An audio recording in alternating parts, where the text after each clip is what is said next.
thanks to Halone for your preservation. It is our sole cause for gladness. Your encounter with the Keeper of the Lake served to confirm our fears. A great worm has roared, and it makes little difference if it was one of the two in Eorzea or any other. The Dravanians are coming. I am told that Ishgard has magical defenses against Dravanian attack, though I am not privy to their exact nature. Will they be enough to repel a massive force? Ishgard has weathered countless assaults over centuries. This will be no different. And now that you have confirmed the threat, none can ignore the Lord Commander's calls for the walls to be strengthened. I dare not presume to speak for him, but I expect the Lord Commander would sing your praises. I must away, but we shall meet again soon.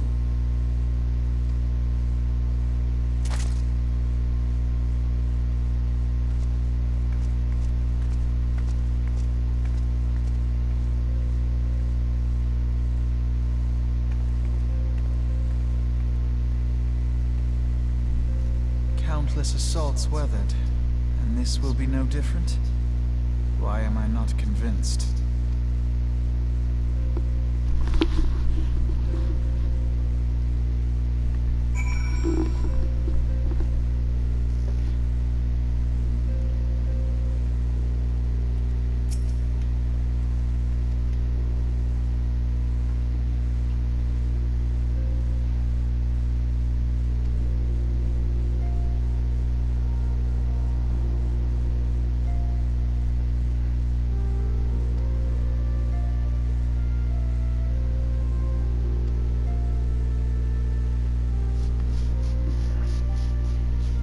Just make this part of the cutscene. Whatever.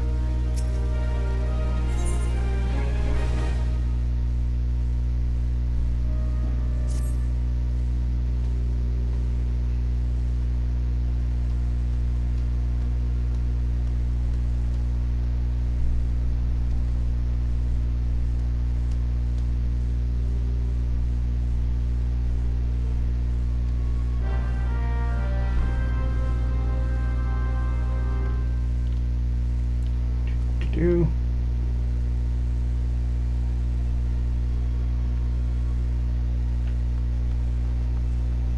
over here.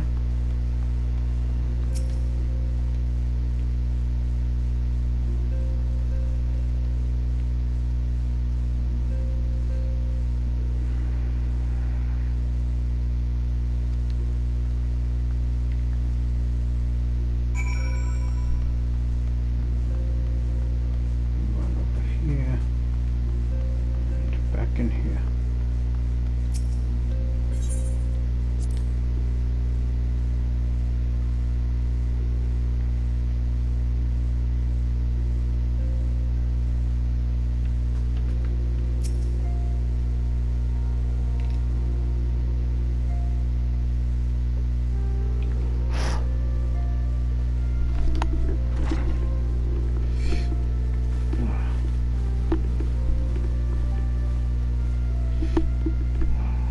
Everything's calmed down a bit, relatively speaking, I mean, I thought it might be a good time to share our progress on the weapon. I believe we're on the verge of a breakthrough. Okay. Well, don't keep us all in suspense.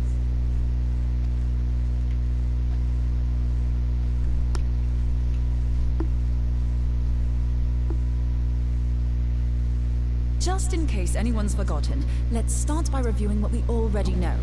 So, an Ascian is an immortal because its soul doesn't return to the ethereal realm when its host is defeated. Instead, it flees to the place that lies between our world and the void. Therefore, the first step to permanently defeating an Ascian is preventing its soul from making this journey. And if you recall, when we last gathered here, I had verified that white auracite has adequate capacity to entrap the beings, albeit only briefly. Which left the small matter of their extermination. Aye.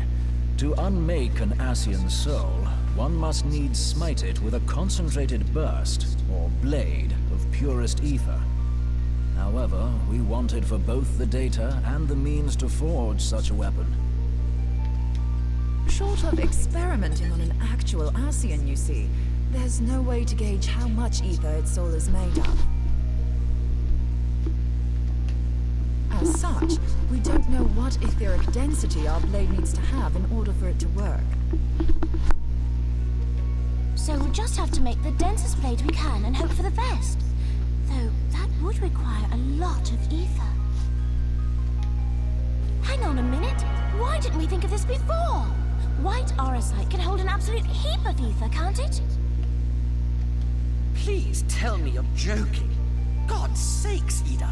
I feel as though I'm reliving the same scene over and over with you. How many times do you need to be told that white aurosite cannot store ether for long periods? Being intangible matter, ether is given to dispersion. Only in its crystallized form on this, so see to it you do not forget. Right, yes. It's all coming back to me. So our hopes rest on good old crystals again, do they? While they are certainly reliable, they leave something to be desired in the area of portability. Indeed. I am reminded of the quantity of corrupted crystals required to thwart Leviathan, and the extraordinary lengths to which the Lamentsons went to transport them. What if it should prove that a similar quantity was needed to destroy an Ascian's soul? Or still more? I do not envy the poor sod who has to lug all of that around, on the off chance that an Ascian appears. That's the very problem we set out to solve. And I reckon we've found the answer. If it isn't practical to lug around the ether we need, we'll just have to draw upon another source. And the only viable source is the land. Okay. If you mean to tap the Great River of Ether, know that it will entail considerable risk. Meddling with the currents may well induce a surge like to the one which despoiled Mordona. Give me a bit more credit, will you? Why would we need to tap the river when there are veritable reservoirs jutting out all over the land? I speak of corrupted crystals. It might be that their aspect is out of balance, but a crystal's a crystal. It contains ether, and we can help ourselves to it. While corrupted crystals are indeed abundant, there is no guarantee that they will be in close proximity at a crucial moment. But what if we don't need them to be? What if we could tap their power from afar? A malm away, say? If we could do that, we'd have ready access to ether aplenty in almost every corner of Eorzea. Okay, sounds fun. I've yet to put my theories to the proof, but I've got a good feeling about this. If no one has any objections, I'd like to see where this avenue leads. If you think it worth your while, you have my blessing. But tell us, what are your theories? I, for one, am most eager to understand the process, however vaguely. I thought you might say that, but no one wants to listen to boring old theories all day, do they? I know I don't. So with your permission, I'd like to try something a bit more hands-on. I've already built an etheric siphon especially for this purpose, and I've been meaning to try it out. Thing is, the profusion of corrupted crystals in Mordona makes it something of a high-risk testing ground. If anything goes awry with the siphon, it would be better if it didn't happen within spitting distance of quite so much ether. Ideally, I need one. May I suggest northern Thanalan? There you will find corrupted crystals of middling size, standing a reasonable distance apart. Ideal for your needs, I should have thought. Oh, and if you do elect to visit the place, I should be much obliged if you would assist me in another matter while you are in the area. Has something happened? Movement has been observed at Castrum Meridianum. During Operation Archon, the Alliance dealt the stronghold a heavy blow. Its facilities were extensively damaged, and its garrison reduced to a fraction of its former strength. Not long after our forces withdrew, however, their ranks were replenished by reinforcements from Kostrom's sentry. They now seek to rebuild, and to this end they have their sights set upon the cerulean processing plant. Having lost the Empire's support, the 14th Legion lacks the resources to sustain itself. To them, this is a bid for survival, and they will doubtless fight like desperate men. Though I have dispatched the Crystal Braves, I fear their strength alone may not suffice to stay the Imperial assault. I would request the Scion's aid in the defensive effort. If I didn't know better, I'd say you were trying to inveigle us into fighting your battle with the promise of shiny crystals. Well then, consider me inveigled. I won't lie, the crystals you speak of sound perfect, so the Garleans have to go. Besides, we can't afford to beat about the bush. There's no telling when the Arsians will next appear. Thine eagerness to hurl thyself into the jaws of danger cometh as little surprise. Exercise due caution, I prithee. Though you have become a Crystal Brave, you are yet a Scion, Alphino. We could hardly refuse you. Pray, join the Crystal Braves and lend them your support.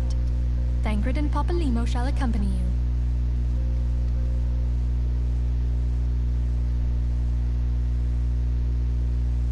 Ida and Yashtola, in the meantime I would have you assist Moonbreeder.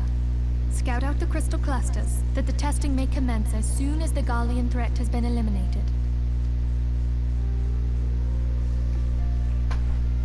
If it please you, I shall continue mine own experiments on white aurosite. Thank you, Arianger. Everyone, pray see to your preparations and depart as soon as you are able.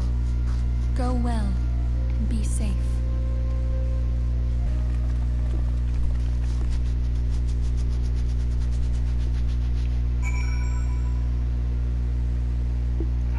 Itchy. Okay.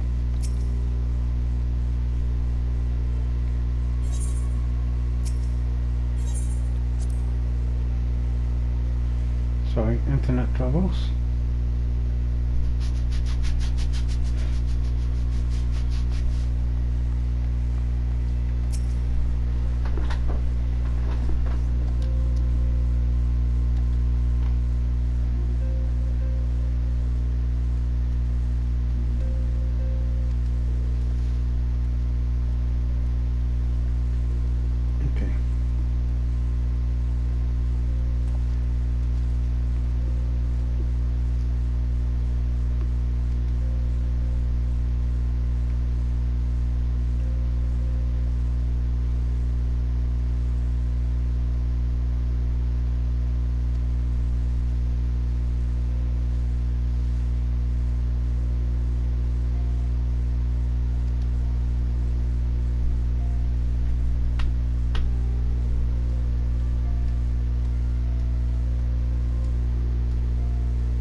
Okay.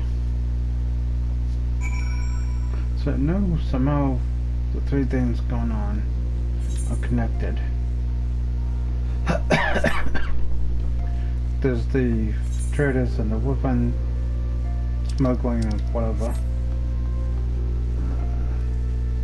There's the dragon I fought and whatever he just did. And the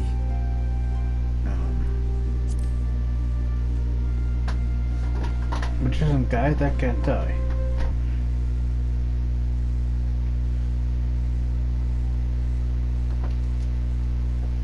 I'm sure it'll come together at the end somehow. Maybe, hopefully.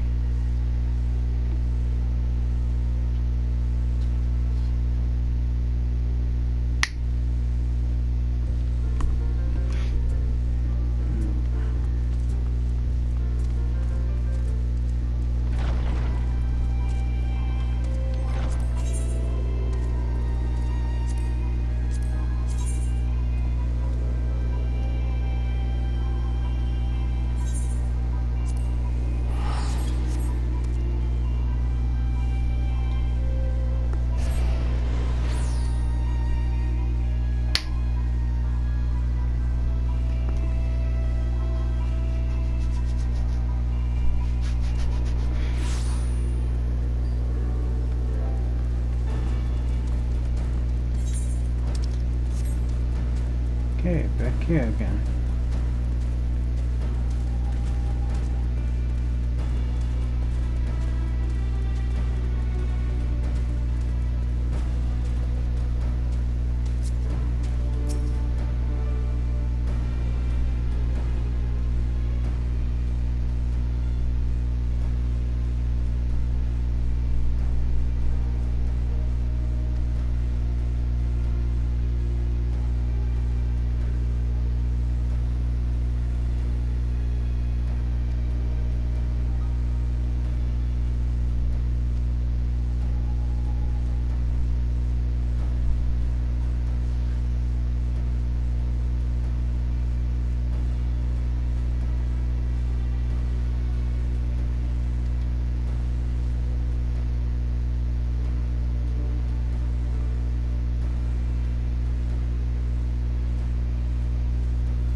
for and stuff.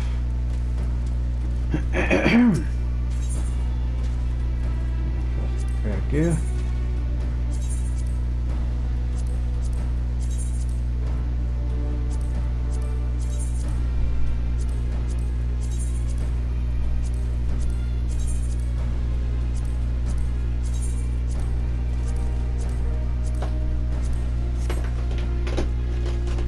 Hey, stop it, kitty.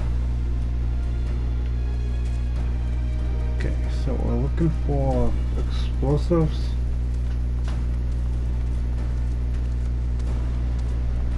Like this one here.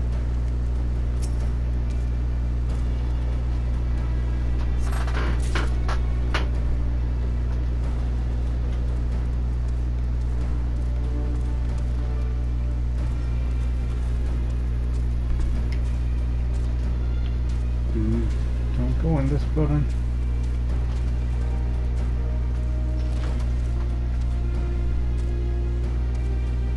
Why are you randomly standing on a stepping stone?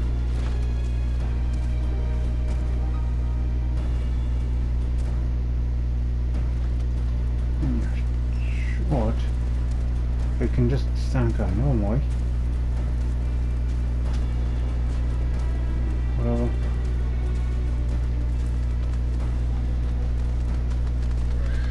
There's number 2.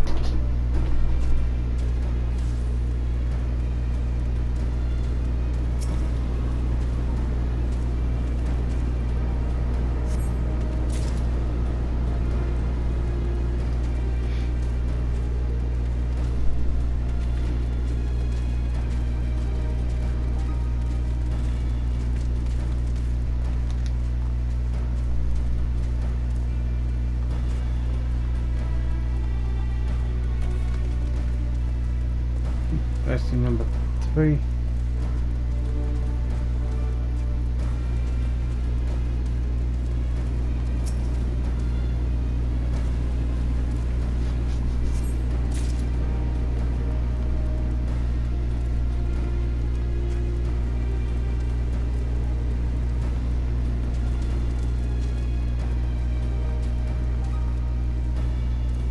That's an entrance to a dungeon.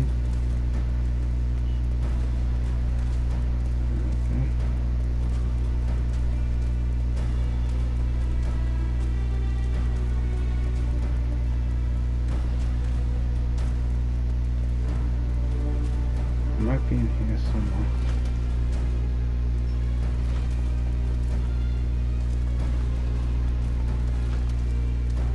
Or not. Maybe up here.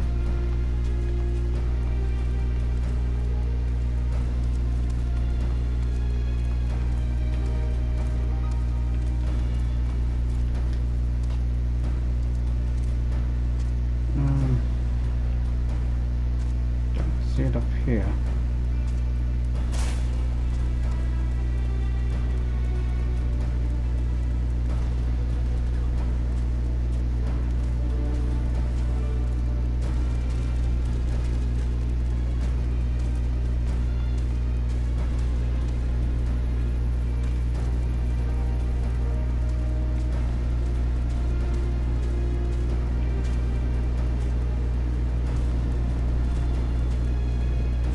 Just could be the factory.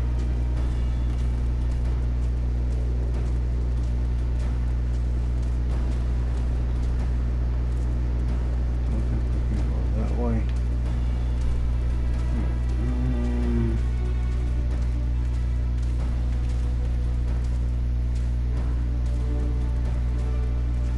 Checked in here, right?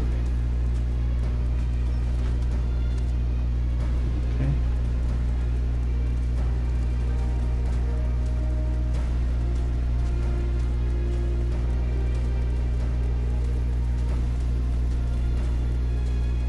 Other buildings can we go in this area?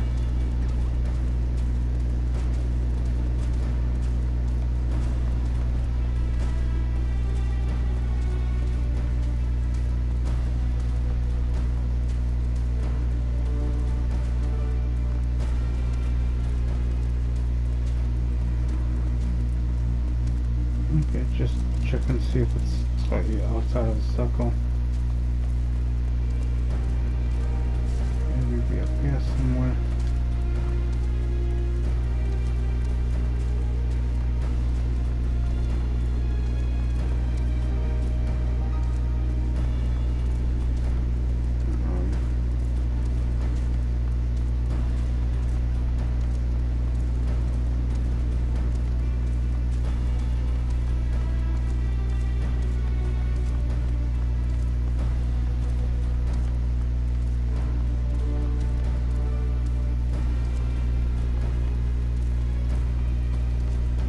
Here we went.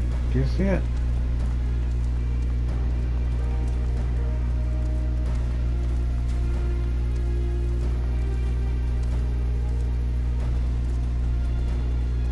Okay.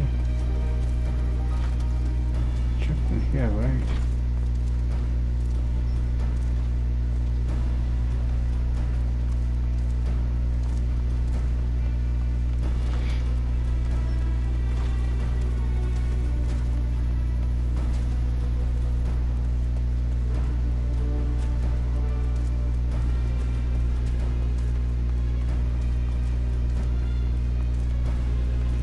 Here.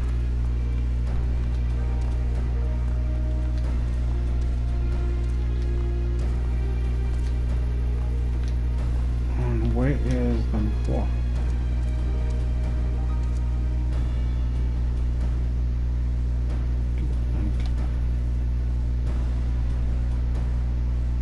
I checked over there already.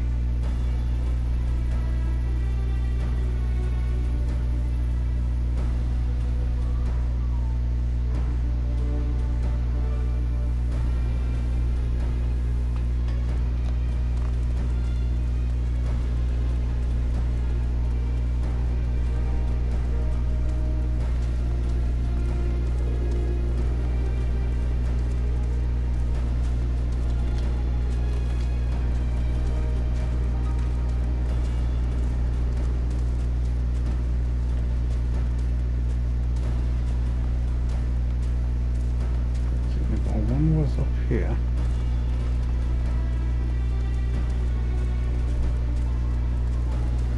I think 2 was over here. Isn't it? I don't know.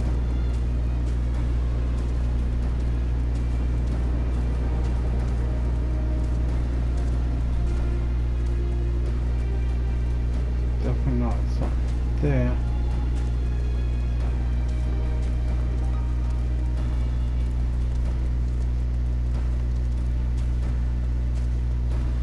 Here.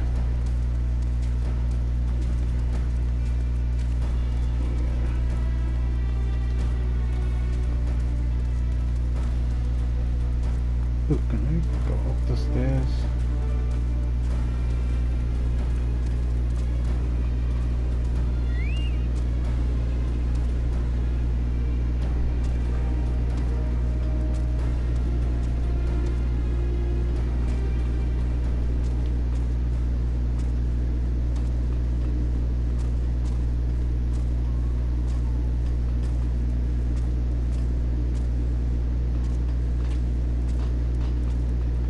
Ah, and there's number 4.